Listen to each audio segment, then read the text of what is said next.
Imagine this. A father tucks his child into bed. The child asks, "Dad, will everything always be okay?" The father pauses. He knows life will not always be okay. There will be pain, loss, and struggles that his child cannot even imagine. But in that moment, what should he say? Does he speak the truth and plant fear in a young heart? Or does he lie softly, kindly, and say, "Yes, everything will be okay"? Now ask yourself, what would you do? Would you lie? Lies come in two forms: unconscious lies, spoken with conviction, but built on false belief. Conscious lies, deliberate distortions of truth, meant to protect, to manipulate, or to escape. Silence is not a lie. Avoidance is not a lie. Animals and plants lie to survive.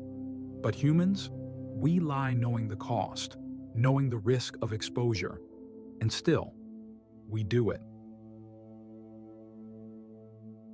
There are times when lying feels not just tempting, but right. The doctor who softens a grim diagnosis, the friend who says, "You'll be fine," when they know you won't, the parent who protects a child from truths they are too young to carry. Sometimes we lie because the truth is simply bad for business.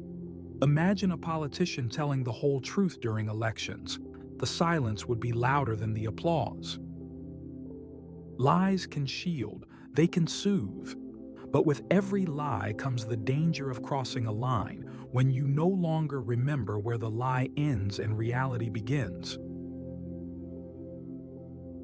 It begins outward, but soon it turns inward.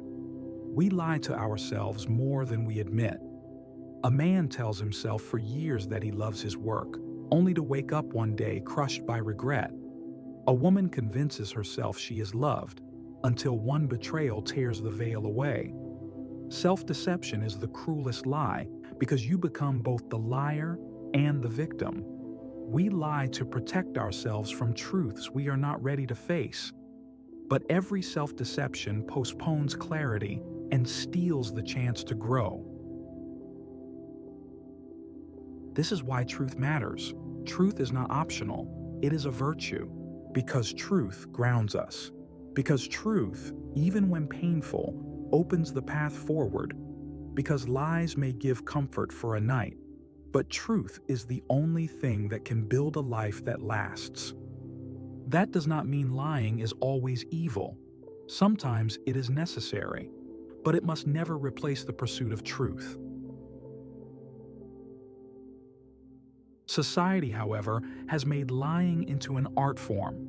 We flatter people we dislike and call it manners. We nod in agreement when our silence is screaming "no," and we call it respect.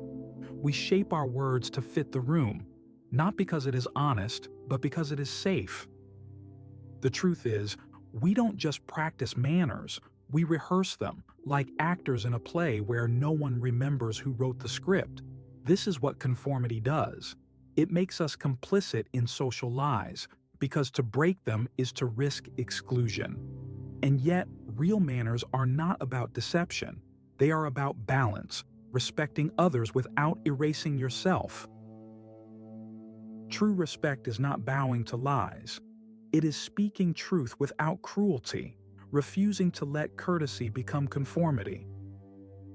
A society built only on lies cannot stand. A society that values truth, even when uncomfortable, grows stronger. So I return to you. When was the last time you lied, knowing it could one day cost you trust? When was the last time you lied to yourself only to discover the truth too late? Lies may keep peace for a moment, but only truth sustains peace over time. We all lie. It is not a crime against existence. It is a condition of survival within it. But the measure of a person is not how many lies they tell, but how much truth they can bear. and how much truth they dare to live by. Because maybe the only honest person is the one too drunk to care. Everyone else is just a liar with better posture,